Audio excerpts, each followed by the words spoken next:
Halo, assalamualaikum warahmatullahi wabarakatuh. Berjumpa bersama saya.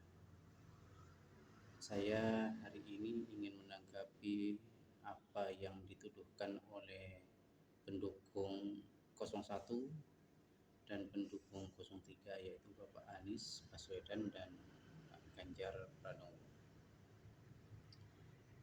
yang selalu mengatakan bahwa pemilu ini curang dan sebagainya. Mengatakan bahwa ada sesuatu hal yang digunakan oleh penguasa untuk uh, menjalankan aksi-aksi kecurangan di dalam pemilu ini. Satu hal yang ingin saya sampaikan kepada semuanya, terutama para elit yang ada di atas, buat saya itu, ayolah kita itu memiliki hati yang besar, menerima kekalahan dan sebagainya.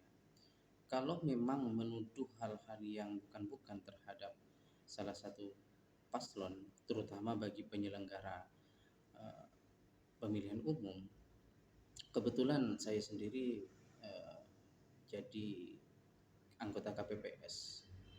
Kalau misalkan dikatakan curang, ini yang harus kita ketahui bersama, bahwa di TPS tersebut atau di TPS itu tidak ada yang namanya kecurangan yang dilakukan oleh penyelenggara pemilu atau panitia pemungutan suara itu sendiri. Justru yang kami lakukan adalah bekerja sesuai dengan apa yang telah diundang-undangkan, apa yang telah disumpahkan kepada kami para petugas. Hal ini yang perlu kita pahami bersama, bahwa ketika pemilih itu masuk, mereka itu memberikan uh, surat undangan, dan surat undangan itu kemudian kami pilah antara yang perempuan dan laki-laki, kami hitung jumlahnya. Nah, setelah dihitung, setelah selesai pemilihan dan sebagainya, setelah selesai pemilihan, maka kemudian kotak suara pun itu dihitung dan disesuaikan dengan jumlah pemilih yang hadir, didasarkan oleh penghitungan yang ada di eh, surat undangan yang dikembalikan. Jadi kalau misalkan menggelembungkan salah satu paslon dan sebagainya, itu tidak benar, dan itu Anda para petinggi elit dan orang-orang yang menuduh ini, Anda itu tidak punya hati. Berapa dari saudara-saudara kita itu yang kemudian KPPS, PPS dan sebagainya yang meninggal akibat kelelahan demi menjaga marwah pemilu di tahun 2024 ini, menghitung dan sebagainya. Bayangkan, kami itu bekerja dari jam 7, jam 6 sudah di TPS sampai jam 2 pagi itu baru selesai, dan bahkan ada yang sampai jam 9 pagi lagi. Dan di situ ada saksi dari setiap pasangan calon. Kalau misalkan curang, otomatis saksi itu tidak akan tanda tangan di C1. Maka yang ingin saya sampaikan kepada para elit yang ada di atas, terus kepada teman-teman yang merasa tidak bisa move on atas kekalahan pasangan 01 dan 03, ayolah, paling tidak hargai kami dari petugas penyelenggara pemilihan umum tahun 2024 ini yang telah memakan korban. Kami capek dan sebagainya, kami betul-betul bekerja. Bahkan ketika kami mengatakan ini sah, ini disaksikan oleh para saksi dari semua pasangan calon.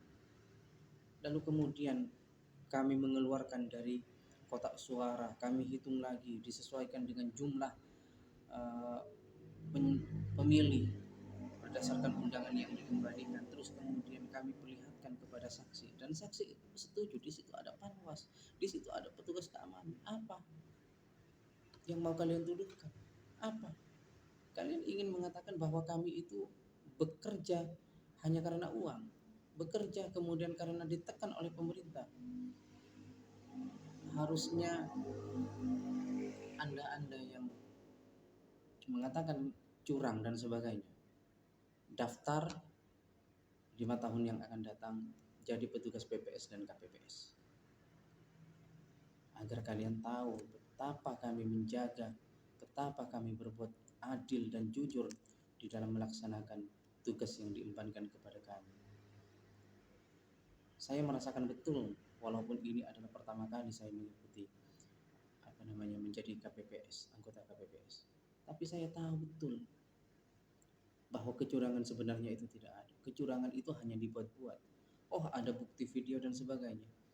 Nah, itu terus kemudian ada yang dipermasalahkan lagi masalah Sirekap. Sirekap itu ya kami pindai. Saya kebetulan itu bagian Sirekap. Kami pindai. Ternyata memang ada perubahan. Nah, ketika ada perubahan di Sirekap, lalu kan masih ada realconnya. Realconnya untuk Profesor Anis dan Profesor Mahfud, ya, Profesor Mahfud. Harusnya Anda itu lebih mampu berpikir secara rasional. Kenapa? Karena di dalam kajian ilmiah, kalau sesuatu hal ini salah, maka harus dibuktikan dengan sumber data. Sumber data itu apa? C1 atau C hasil itu sendiri yang ditandatangani oleh saksi. Masalah Sirekap itu masalah kesalahan sistem dan sebagainya. Harusnya Profesor Anis yang katanya profesor, kalau tidak paham masalah ini, udah copot saja gelar profesornya itu. Kalau menurut saya, copot saja gelar profesornya itu kalau masih ngingkel. Kami penyelenggara itu sudah mati-matian, ya, sudah mati-matian berusaha untuk menyelenggarakan pemilu 2024 ini secara jujur dan adil, tapi masih ada tuduhan kami penyelenggara atau kami anggota KPPS itu merasa disakiti, merasa dihina, dan merasa tidak dihargai apa yang telah kami lakukan. Ada saksi. Nah, di situ masalah Sirekap itu masalah lain. Oke, mungkin ini dulu. Assalamualaikum warahmatullahi wabarakatuh.